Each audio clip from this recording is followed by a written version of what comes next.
Hello दोस्तों, मैं राहुल कुमार स्वागत करता हूं आपका अपनी YouTube channel study globe fact में। यूपी टीजीटी पीजीटी आर्ट की क्लास में हमने जो वेस्टर्न आर्ट सीरीज चला रखी है उसमें हमने जो जितने भी वाद हैं उसको कंप्लीट कर रहे हैं। तो जो कल की क्लास में हमने पढ़ा था नवप्रभावाद पढ़ा था, उससे पहले प्रभाववाद पढ़ा था और आज की क्लास में हम पढ़ेंगे उत्तर प्रभाववाद को। नवप्रभाववाद में पढ़ा था हमने जॉर्ज सोरा और पॉल सिग्नाक को, और जो आपके प्रभाववाद थे उसमें हमने पढ़ा था एडगर माने को, क्लोद मोने को, एडगर देगा को, तुलुज लॉथरेक को और ऑगस्ट रेनवार को पढ़ा था। किसमें? प्रभाववाद के जो कलाकार थे। और नव प्रभाववाद के कौन थे? आपके जॉर्ज सोरा, जिनको नव प्रभाववाद का जनक कहा जाता है, और आपके पॉल सिग्नाक, इनको पढ़ा था। और आज की क्लास में पढ़ेंगे हम उत्तर प्रभाववाद, जिसके कलाकार हैं आपके पॉल सेजान, वान गो और पॉल गॉगिन है। ठीक है, पॉल सेजान को क्या कहा जाता है? आपका उत्तर प्रभाववाद का जनक कहा जाता है। प्रभाववाद का जो टाइम पीरियड है वो आपका 1886 से 1905 ईस्वी तक था, और आपका जो नव प्रभाववाद था आपका उसका पीरियड था 1886 से 1906 ईस्वी तक। ठीक है, तो चलिए आज की क्लास स्टार्ट करते हैं। प्रभाववाद से असंतुष्ट होकर कुछ चित्रकारों, जिनमें सेजान, वान गो और गॉगिन प्रमुख थे। कौन से? पॉल सेजान, विंसेंट वान गो और आपके गॉगिन, ये आपके क्या थे? प्रमुख थे, जो आपके प्रभाववाद से असंतुष्ट थे, यानी कि संतुष्ट नहीं थे। इत्यादि ने अभिव्यक्ति की एक नई शैली की खोज की, जिसको कला के इतिहास में उत्तर प्रभाववाद कहा गया है। उत्तर प्रभाववाद को ही एक दूसरा नाम है इसका, संस्कारवाद भी इसको कहा गया है। क्या कहा गया आपका? संस्कारवाद भी इसको कहा गया है। संस्कारवाद, ठीक है, इसको संस्कारवाद भी कहा गया है। आगे देखते हैं। प्रमुख उत्तरवादी प्रभाववादी कलाकारों में सेजान की कला से घनवाद, वान गो की कला से अभिव्यंजनवाद तथा गॉगिन की कला से फाववाद का जन्म हुआ। किसका जन्म हुआ? जो प्रमुख प्रभाववादी कलाकार थे आपके सेजान, जिनका पूरा नाम था पॉल सेजान, यही क्या है? आपके उत्तर प्रभाववाद के जनक हैं। ठीक है, इनका टाइम पीरियड जो रहा है इनका 1839 से 1906 ईस्वी तक रहा है। तो क्या हुआ, इन्होंने इनकी कला से क्या था? घनवाद का, जो घनवाद आता है आपका, जिसके घनवाद के जो कलाकार हैं आपके बहुत सारे हैं अभी, जिसमें आपके पिकासो आते हैं। वान गो की कला से अभिव्यंजनावाद की शुरुआत हुई। किसकी शुरुआत हुई? आपकी अभिव्यंजनावाद की, वान गो की कला से। अभिव्यंजनावाद कहाँ का था? ये जर्मन का था। ठीक है, जर्मनी का। तथा गॉगिन की कला से किसका का जन्म हुआ? फाववाद का जन्म हुआ। फाववाद के जो कलाकार थे आपके मातिस थे। ठीक है, तो ये ध्यान रखना है आपको, जो किसकी कला से कौन सा वाद की शुरुआत हुई थी। तो पॉल सेजान ने की कला से किसकी हुई थी? आपके घनवाद की हुई थी। और वान गो की कला से किसकी हुई थी? आपकी अभिव्यंजनावाद की हुई थी। और अब पॉल गॉगिन की कला से किसकी हुई थी? फाववाद की हुई थी। ठीक है, तो इनको तीनों को याद रखना है आपको। प्रभाववाद और उत्तर प्रभाव में मुख्य अंतर यह है कि प्रभाववाद की प्रधान प्रेरणा जो है दृश्य जगत का संद्रिय अनुभव था, जबकि उत्तर प्रभाववाद की प्रमुख प्रेरणाएं जो थी आंतरिक भावना व तर्कशुद्ध विश्लेषण थी। क्या थी? उसकी थी संद्रिय अनुभव था, तथा जबकि उत्तर प्रभाववाद की क्या थी? प्रेरणाएं आंतरिक भावना व तर्कशुद्ध विश्लेषण थी। तो इसके पहले कलाकार देख लेते हैं हम, जो है पहले कलाकार आपके पॉल सेजान है। ठीक है, इनका टाइम पीरियड है 1839 से 1906 ईस्वी। ठीक है, पॉल सेजान का जन्म जो हुआ था आपका 19 जनवरी 1839 ईस्वी को एक्सा प्रोवेंस फ्रांस में हुआ था। कहाँ हुआ था? एक्सा प्रोवेंस फ्रांस में हुआ था। जिस प्रकार यूरोप में जियोत्तो को आधुनिक युग का सूत्रपात करने वाला माना जाता है, उसी प्रकार पॉल सेजान को भी आधुनिक कला का प्रणेता कहा जाता है। क्या कहा जाता है? जो जियोत्तो थे तो आपके आधुनिक युग का जो सूत्रपात करने वाला इनको माना जाता था। ठीक है, उसी प्रकार सेजान को क्या गया? आधुनिक कला का प्रणेता कहा गया। नेक्स्ट देखते हैं।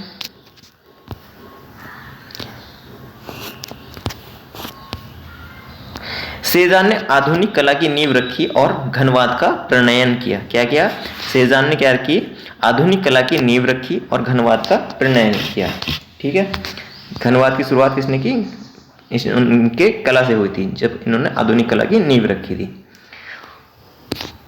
सेजान को आधुनिक कला के जन्मदाता के साथ ही उत्तर प्रभाववाद का जनक भी माना जाता है। क्या माना जाता है इनको?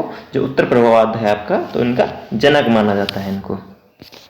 और आधुनिक कला का क्या माना जाता है? जन्मदाता। और आधुनिक और प्रभाववाद का, उत्तर प्रभाववाद का इनको जनक माना जाता है। ठीक है। अन्य प्रभाववादियों की अपेक्षा सेजान का 20वीं सदी की कला पर अधिक क्रांतिकारी प्रभाव पड़ा। क्या हुआ?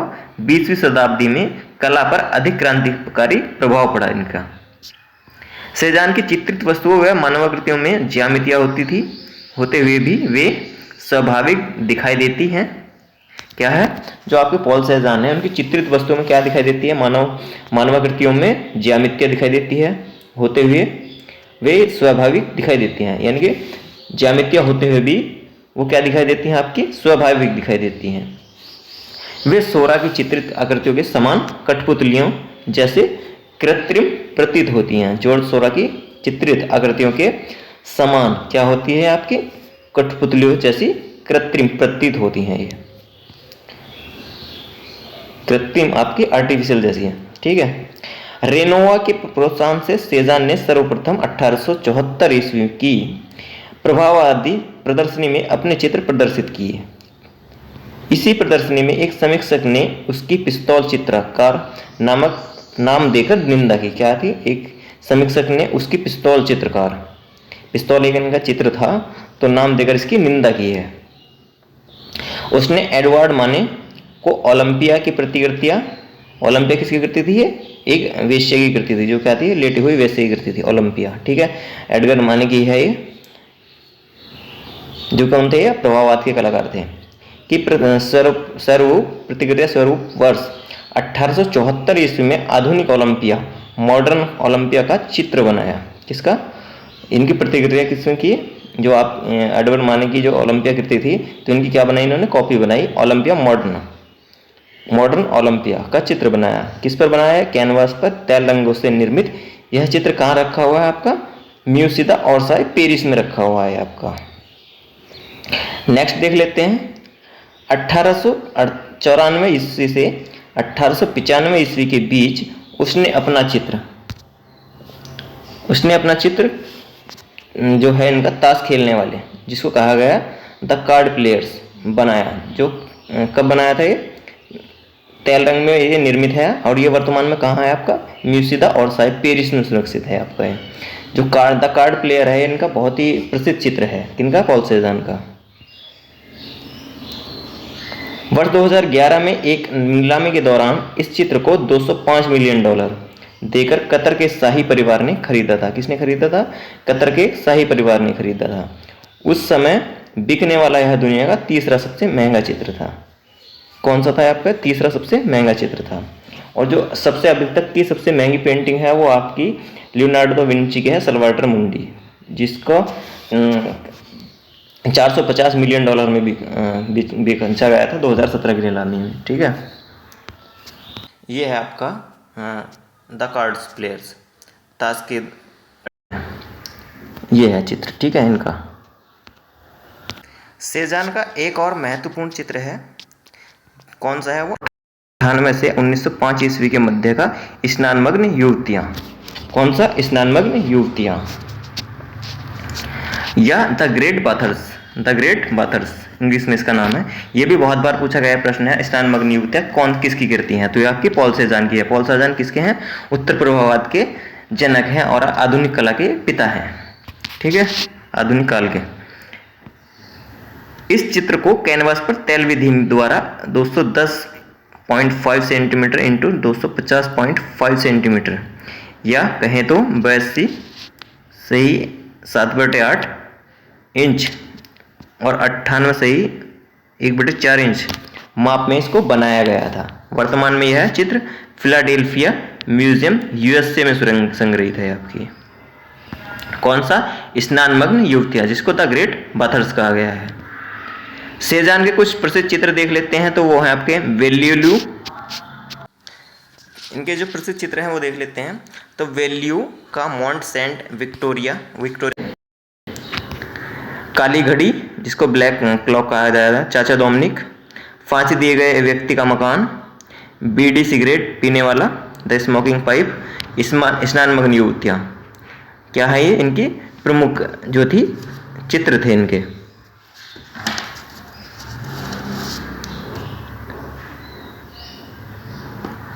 सेजान का जो चित्र था, गारदान का दृश्य, ये क्या था, ज्यामितीय पर आधारित था। ये इनका कौन सा, गारदान का जो दृश्य था ये आपका ज्यामितीय पर आधारित था।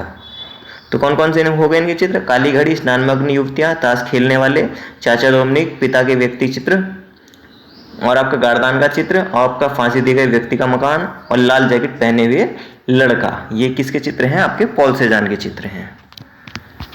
अगले कलाकार देख लेते हैं विंसेंट वान गो, जिनका टाइम पीरियड रहा आपका 1853 से 1890 ईस्वी। इनका जन्म कहाँ हुआ, तो 30 मार्च 1853 ईस्वी को हॉलैंड के ग्रूट ज्यूडेंडर्ट नामक गांव में हुआ था। ज्यूडर्ट नामक गांव में हुआ था इनका विंसेंट वान गो का। विंसेंट वान गो कौन थे, उत्तर प्रभाव के कलाकार थे, और ये वो कलाकार थे जिन्होंने अपनी प्रेमिका का कान काट कर दे दिया था अपना। ठीक है, तो इनका एक क्वेश्चन भी पूछा जाता है, वह कौन सा कलाकार है जिसने अपना कान काट कर अपनी प्रेमिका को दे दिया था। ठीक है, सूर्यमुखी का फूल जो है, ये जो सूर्यमुखी का फूल है सनफ्लावर्स, ये कब बना, 1888 ईस्वी में कैनवास पर तेल रंग में बना हो। संग्रह कहाँ है इसका, नेशनल गैलरी लंदन में है। विंसेंट वान गो का चेहरा बेतुका था। क्या था, बेतुका था, यानी कि अच्छा नहीं था। वह शुरू से ही एकांत प्रिय व भावना प्रधान था। कौन था, एकांत प्रिय व भावना प्रधान था वे। वान गो को और उसके छोटे भाई थियो में बहुत प्यार था। किसमें, वान गो, उनका छोटा भाई कौन था, थियो, उनमें क्या था, बहुत ही प्यार था। वान गो कहता था ईसा सबसे महान चित्रकार थे। महात्मा गांधी ने भी ईसा को सर्वश्रेष्ठ कलाकार माना है। किसने, महात्मा गांधी ने भी ईसा को सर्वश्रेष्ठ कलाकार माना है। ठीक है, ईसा को इन्होंने क्या, इनका जो कथन था वो क्या है इनका, ईसा सबसे महान चित्रकार थे। ठीक, आगे देखते हैं।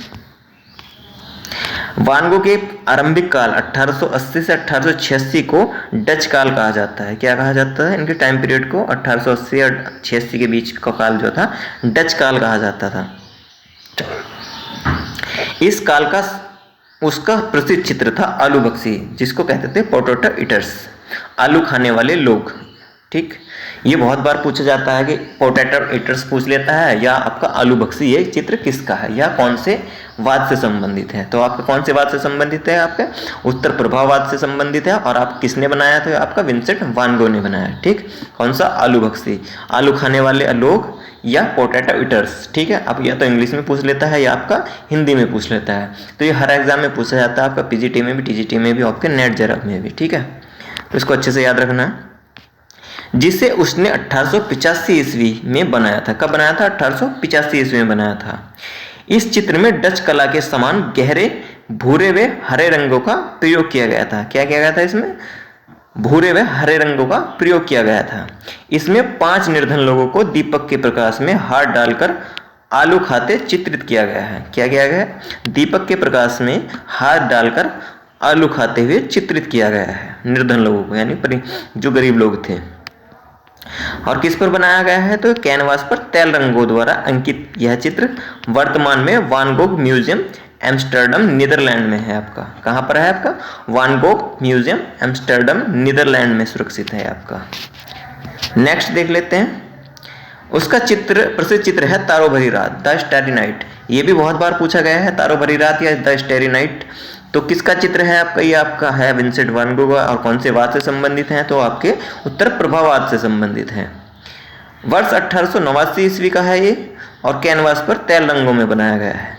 और कहाँ रखा हुआ है, आपका museum of modern art New York में रखा हुआ है। कौन सा चित्र, तारो भरी रात। ठीक है, नेक्स्ट देखते हैं। अब जब वान गो की सबसे प्रसिद्ध कृति जो है आपकी, उसके द्वारा बनाए गए सूर्यमुखी के फूल, जिसको इंग्लिश में सनफ्लावर्स कहा जाता है। ये भी बहुत बार पूछा गया है, कौन सा, सनफ्लावर्स।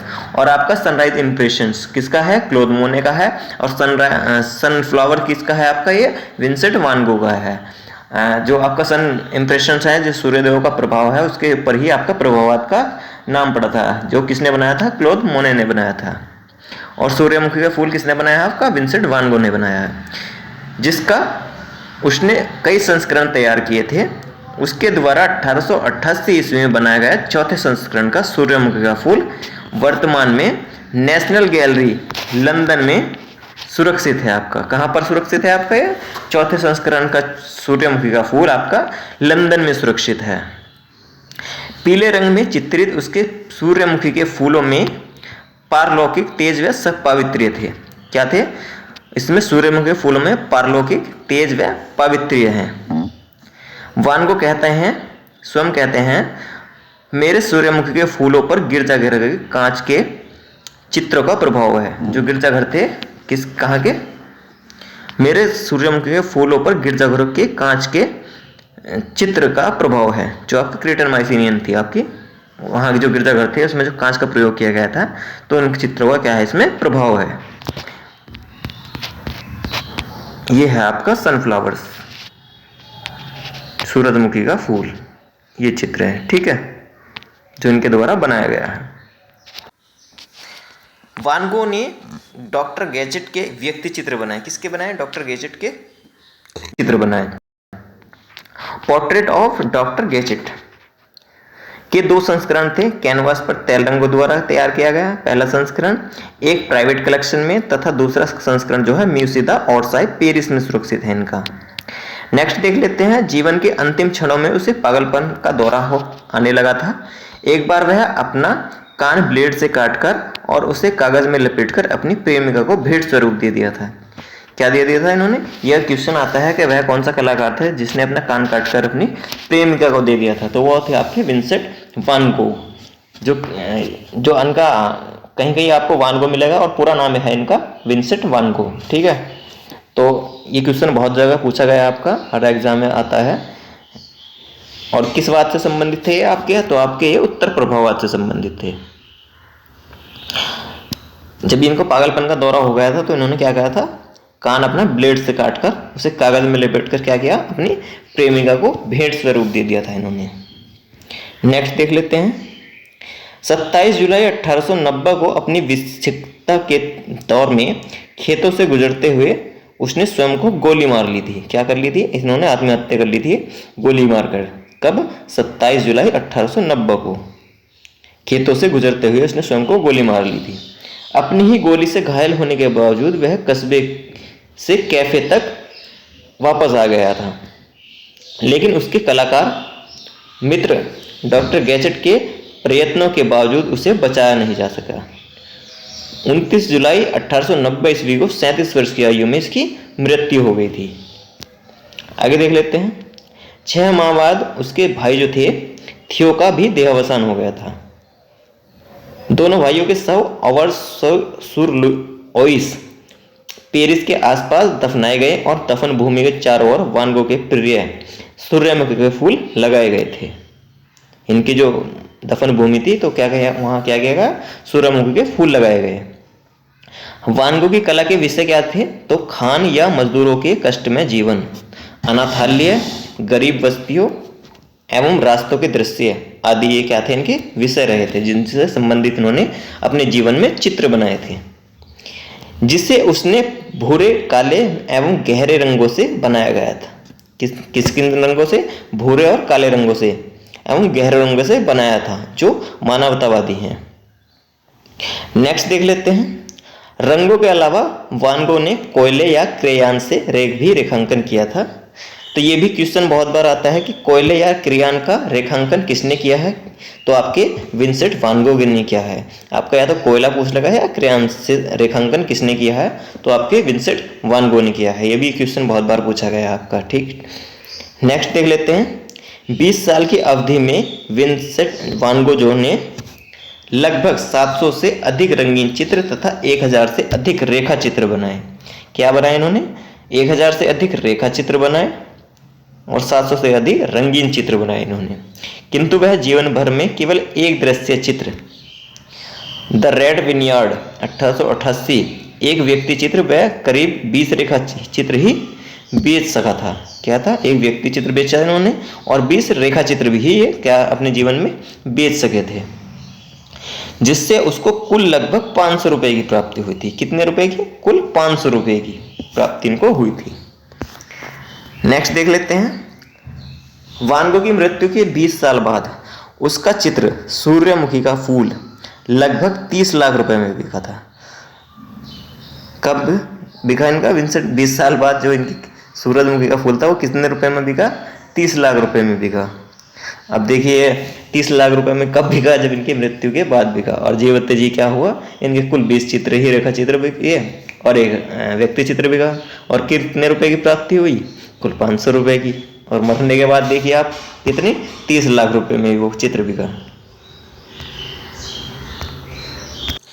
वान गो ने अपनी जापानी कलाकार हिरोशिगे के कास्ट छापा चित्रों प्लम पार्क इन कैमिडो तथा sudden shower over Shin Ohashi bridge and Atake की अनुकृति। कौन थे के जापानी कलाकार? हिरोशिगे के कास्ट के छापा चित्र। वान गो के जीवन पर आधारित एक उपन्यास लास्ट फॉर लाइफ वर्ष 1934 ईस्वी में उपन्यास इरविंग स्टोन ने लिखा था। किसने लिखा था इनके जीवन पर आधारित उपन्यास? लास्ट फॉर लाइफ 1934 में इरविंग स्टोन ने लिखा था। इरविंग स्टोन ने के इसी उपन्यास पर आधारित और इसी नाम से वान गो की आत्मकथा फिल्म लास्ट फॉर लाइफ निर्देशक कौन थे इसके? विंसेंट मिनलेर द्वारा बनाई गई थी। इनकी आत्मकथा कौन सी? Lust for life. किसके ऊपर बनाई गई? वान गो पर। और आपकी जो एग्नी एंड एक्सटेसी जो किसके ऊपर बनी हुई है? आपकी माइकल एंजेलो के ऊपर बनी हुई है फिल्म। कौन सी? एग्नी एंड एक्सटेसी। ये प्रश्न भी पूछा गया कि एग्नी एंड एक्सटेसी किस पर फिल्म आधारित है? तो आपकी माइकल एंजेलो पर आधारित है। और इन पर कौन सी बनी? आपकी लस्ट फॉर लाइफ। और इसके निर्देशक कौन रहे? तो विंसेंट मिनले रहे। ठीक है। यह फिल्म कब बनी? आपके 17 सितंबर 1956 को रिलीज हुई थी।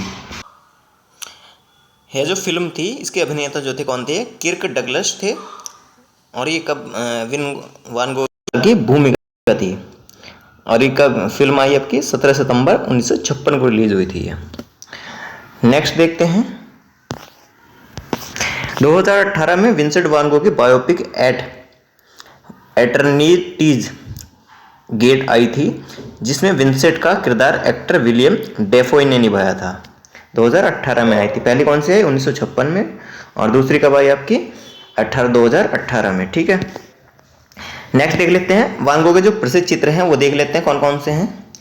तो पहला है इनका सूर्यमुखी फूल, जिसको सनफ्लावर्स कहा गया। तारों भरी रात, द स्टारी नाइट्स कहा गया जिसको। बेडरूम इन ऑरलेंस, ये है इनका चित्र। अगला है डॉक्टर गैजेट का व्यक्ति चित्र, पोर्ट्रेट ऑफ डॉक्टर गैजेट। दुख सरोवृक्ष की रात का मार्ग, road with cypress and star. मध्यग्रह के अंतःदृश्य, गोंगा की कुर्सी, पीला वस्तु चित्र, येलो ऑब्जेक्ट पिक्चर, पेरतांगवी का व्यक्ति चित्र, पोर्ट्रेट ऑफ पेरतांगवी। गेहूं के खेत में कोये, wheat field with crows, the night cafe ये भी बहुत प्रसिद्ध चित्र है इनका विंसेंट वान गो का। ये भी बहुत बार पूछा गया है द नाइट कैफे किसका है। ठीक है। द नाइट वॉच किसका है? आपका रेम्ब्रा का है। और द नाइट कैफे किसका है? आपका विंसेंट वान गो का है। ठीक है। तो इनमें कंफ्यूज नहीं होना। कौन कौन सा? द नाइट कैफे किसका है? विंसेंट वान गो का है। और द नाइट वॉच जो है आपका रेम्ब्रा का है। नाइट कैफे किसका है? आपका विंसेंट वान गो का है। वैसे ही जैसे आपका जो आपका पॉल सेजान का ताश के खिलाड़ी और ताश के धोखेबाज, ये भी दो चित्र हैं। इनमें कंफ्यूजन रहता है।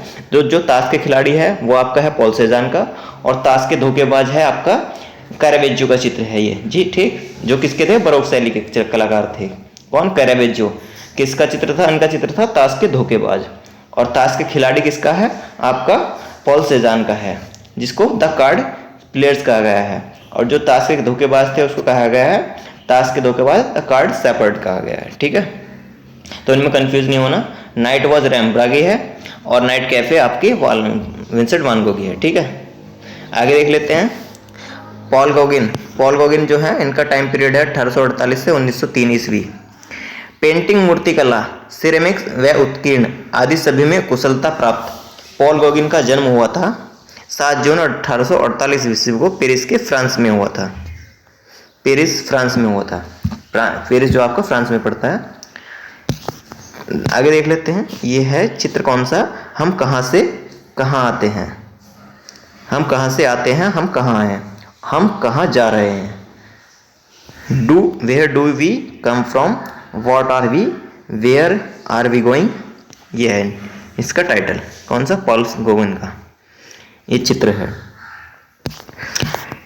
कहाँ रखा हुआ है, कैनवास पर तैल रंग में बना हुआ है। संग्रह कहाँ है, museum of fine art Boston में रखा हुआ है। पॉल गॉगिन ने 1873 ईस्वी में एक शौकिया रविवासरीय कलाकार के रूप में चित्रांकन आरंभ किया था। ठीक है।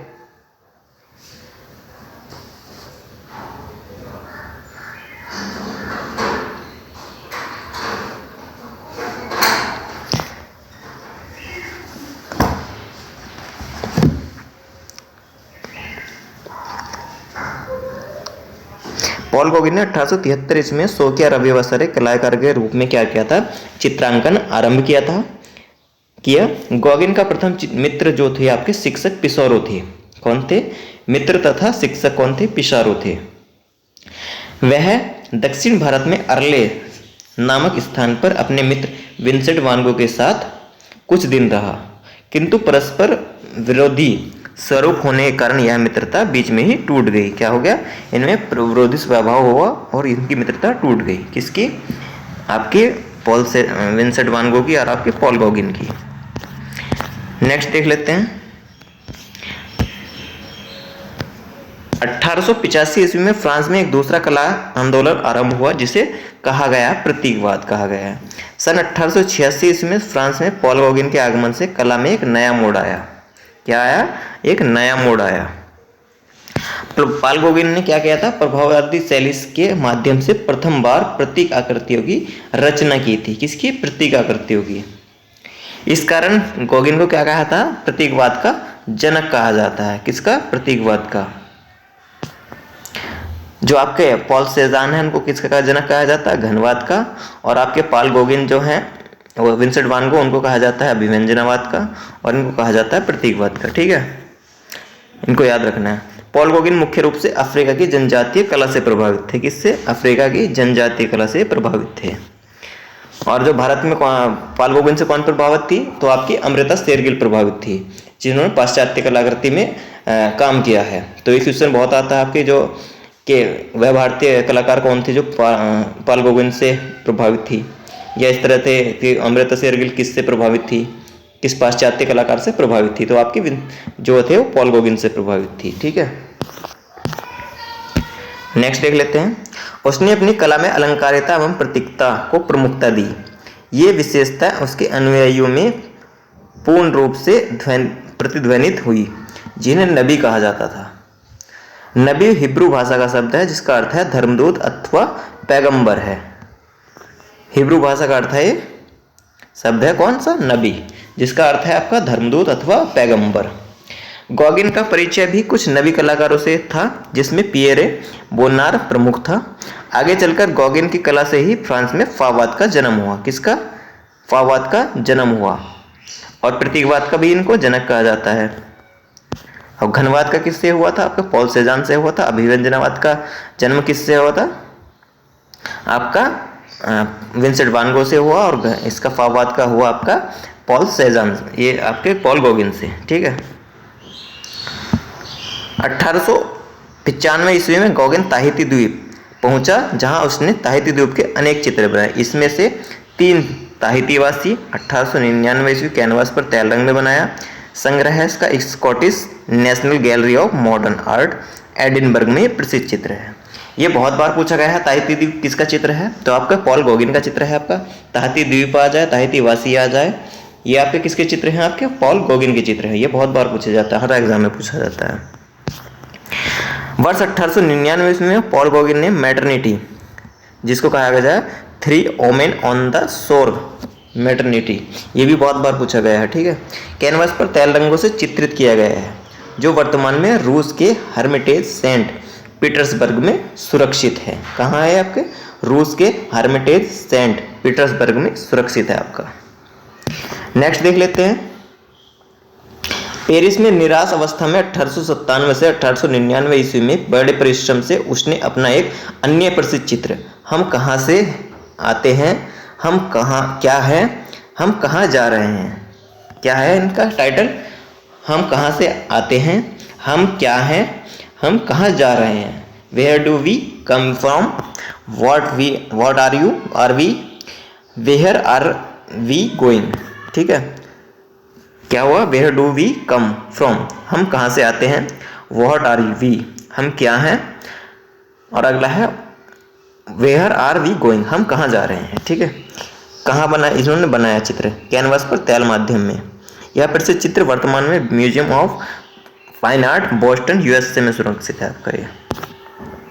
नेक्स्ट देख लेते हैं। गोगिन का जो वर्ष है 1889 इसमें निर्मित एक अन्य महत्वपूर्ण चित्र है पीला ईसा, जिसको द येलो क्राइस्ट कहा गया है।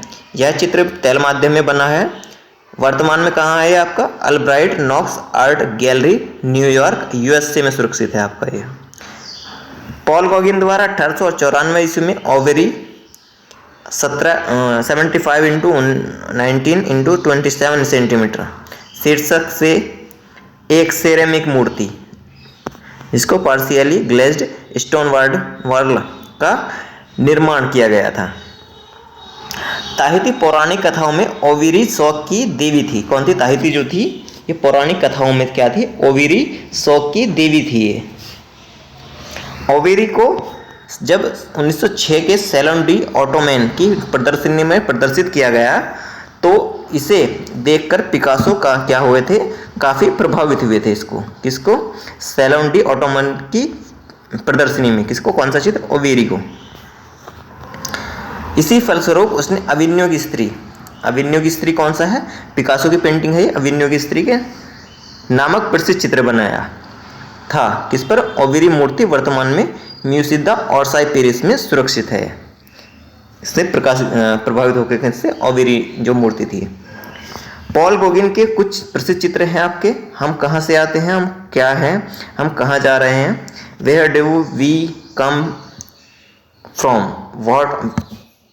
What are we, where are we going, Tahiti द्वीप, ताहिती आइलैंड, 3 ताहितीवासी, 3 ताहितियन, मैटरनिटी, पीला ईसा, द येलो क्राइस्ट, हम मैरी का स्वागत करते हैं, वी वेलकम मैरी, रखवाला मृतात्मा।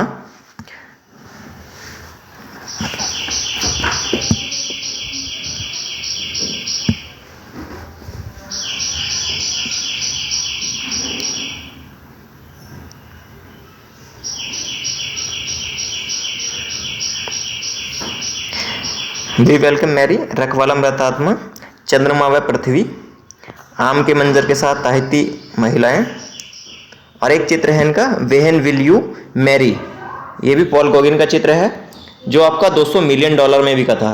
किसमें, 212 मिलियन ये आपका डॉलर में बिका था। और सबसे जो महंगी पेंटिंग थी वो आपकी सेवियर ऑफ द वर्ल्ड थी, जिसको सल्वाटर मुंडी कहा गया था, जो $450 मिलियन में बिकी थी। और ये किसकी थी, लियोनार्डो दा विंची की थी। और ये कहाँ रखी हुई है, इसका संग्रह लूवर अबू धाबी संग्रहालय में रखी हुई है, आपकी संयुक्त अरब अमीरात में रखी हुई है। ये सल्वाटर मुंडी जो थी आपके ईसा मसीह जो थे, उनके हाथ में एक कांच का ट्रांसपेरेंट गोला था और एक हाथ आशीर्वाद की मुद्रा में था, जो आपके सेवियर ऑफ द वर्ल्ड के नाम से फेमस थी। किसकी थी, आपकी लियोनार्डो दा विंची की थी। अगली थी आपकी इंटरचेंज, जो $303 मिलियन में बिकी थी, जो विलियम डी कूनिंग की थी। और तीसरी आती है आपकी पॉल गॉगिन की, पॉल सेजान की, जो आपके ताश के खेलने वाले थे, जिसको $266 मिलियन में बेचा गया था, जिसको इंग्लिश में कहा गया था द कार्ड प्लेयर्स। और चौथी थी आपकी वेहन विल यू मैरी, जो $212 मिलियन में बिकी थी, और किसकी थी, आपकी पॉल गॉगिन की थी। तो ये जो उत्तर प्रभाववाद के 2 कलाकार थे आपके, पॉल सेजान और पॉल गॉगिन, तो इनकी सबसे महंगी पेंटिंग थी ये। चौथे नंबर की थी आपकी वेहन विल यू मैरी, जो $212 मिलियन में बिकी थी, जो पॉल गॉगिन की थी। और एक थी 2 ताश खेलने वाली, जिसको द कार्ड प्लेयर्स कहा गया था, जो आपकी $266 मिलियन में बिकी थी। किसकी थी, आपकी पॉल सेजान की थी। और कहाँ रखी हुई है, आपकी म्यूजियम द ओर्साई पेरिस में रखी हुई है आपकी। और आज जो पॉल गॉगिन की है आपकी वेहन विल यू मैरी जो थी वो आपकी रखी हुई है फेंडेंस बेलर जो रेफेन में था, स्विट्जरलैंड में है आपकी ये, जो आपकी विश्व की 10 सबसे महंगी पेंटिंग थी। तो आपकी ये हैं, पहली आपकी सेवियर ऑफ द वर्ल्ड थी, दूसरी इंटरचेंज थी, और तीसरे नंबर पे आपकी आती है ताश खेलने वाले, और चौथे पे आती है आपकी वेहन विल यू मैरी थी आपकी। और भी इससे अलग अलग हैं, तो उसको भी हम एक दिन टॉपिक अलग से पढ़ेंगे, उसको विश्व की जो सबसे महंगी पेंटिंग है उसको पढ़ेंगे, ठीक है। आगे देखते हैं, जो सेजान की सबसे महत्वपूर्ण उपलब्धि थी वो कौन सी थी? घनत्व थी। प्रस्तुत करने वाले रंग से, मैं एक नई कला का आदि प्रणेता प्रिमिटिव हूँ, यह कथन किसका था? तो यह आपका सेजान का था, पॉल सेजान का। पॉल सेजान को क्या कहा जाता है? आपके उत्तर प्रवाद के जनक थे ये, और घनवाद का जन्म इन्हीं के उससे हुआ था, ठीक है। और अभिव्यंजनावाद का किससे हुआ था? आपका विंसेंट वान गो से, और आपका फाववाद से हुआ था आपका पॉल गॉगिन से, ठीक। रंगों की अभिव्यंजकता के लिए सर्वप्रथम संवेदनशीलता प्रकट की किसने? वान गो ने। किसने अपने चित्रों में तुली का स्पर्श अधिक गतियुक्त लगाए गए? तो किसने आप लगाए थे? आपके वान गो ने लगाए थे। वान गो क्या करते थे? कोयले और क्रियान से रेखांकन करते थे, और उनका रंग कौन से थे? भूरे और काले, और ये गहरे रंगों में क्या करते थे? काम करते थे। किसने घनवाद का सूत्रवाद किया? तो पॉल सेजान ने किया था। किसने नव आदिमवाद का व फाववाद का सूत्रपात किया? तो आपके पॉल सेजान ने किया।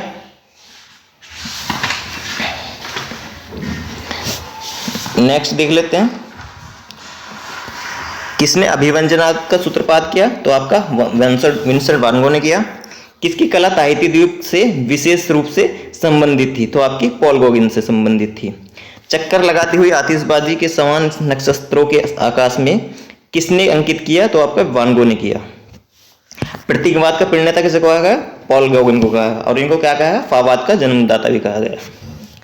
ताश के खिलाड़ी किसने चित्रित किया? तो सेजान ने किया, और ये आपकी कितने उसमें बिकी? आपकी 266 मिलियन डॉलर में आपकी बिकी थी, जो कहाँ रखी हुई है? आपकी म्यूसिदा ओरसाई में रखी हुई है। ये तीसरे नंबर की सबसे महंगी पेंटिंग है विश्व की। और दूसरे नंबर कौन सी है? इंटरचेंज। और पहले नंबर की है सेवियर ऑफ द वर्ल्ड, जिसको सल्वाटर मुंडी कहा है, जो लियोनार्डो दा विंची की है। वो कहाँ रखी हुई है? आपकी लुव्र संग्रहालय में रखी हुई है। पोर्ट्रेटर्स नामक प्रसिद्ध चित्र किसका है? तो ये विंसेंट वान गो का है। किस कलाकार ने अपनी आत्महत्या कर ली थी? तो विंसेंट वान गो ने कर ली थी। तो आज के इसमें पढ़ा टॉपिक में हमने उत्तर प्रभाववाद पढ़ा, जिसको पोस्ट इम्प्रेशनिज्म कहा गया। इसका टाइम पीरियड 1886 से 1905 रहा। जिसके कलाकार हमने पढ़े, पॉल सेजान पढ़े, विंसेंट वान गो पढ़े, पॉल गॉगिन पढ़े। तो हमने जितने भी ये वाद कवर कर लिए हैं आपके, हमने कौन से वाद? नवशास्त्रीयवाद से स्टार्ट किया था, जिसके प्रवर्तक जो रहे थे आपके, जनक जो रहे थे वो दाविद रहे थे, जैक दाविद। और स्वच्छंदतावाद रोमांसवाद के जेरिकाल्ट रहे थे, जेरिको, जिसने मेदुसा का बेड़ा बनाया था चित्र। और दाविद का कौन सा था? होरेशिया का प्रण। और ओनोडोमिया का कौन सा था? आपका यथार्थवाद का कलाकार थे। यथार्थवाद के कौन थे? जनक थे ओनोडोमिया। और क्लोद मोने किसके थे? आपके प्रभाववाद के थे। और आपके नव प्रभाववाद के कौन थे? जॉर्ज सोरा थे। और उत्तर प्रभाववाद के कौन रहे? आपके पॉल सेजान थे। तो हमने जितने भी ये वाद कवर कर लिए हैं, तो आप इनको जितने भी इनके जनक हैं और कौन सा वाद कहाँ से संबंधित है, ये आपको अच्छे से याद रखना है। तो जितने भी अभी तक वाद पढ़े आपके, नवशास्त्रीयवाद, स्वच्छंदतावाद, यथार्थवाद, प्रभाववाद, उत्तर प्रभाववाद, नव प्रभाववाद, ये जितने भी आपके, ये सब फ्रांस में हैं, ठीक है। और जो इनके जो जन्मदाता हैं, जो इनके कौन है? जनक हैं, तो वो आपको इनको याद रखना है, और कहाँ से संबंधित है वो भी याद रखना है, ठीक है। तो चलिए आज की क्लास यहीं समाप्त करते हैं। जय हिंद।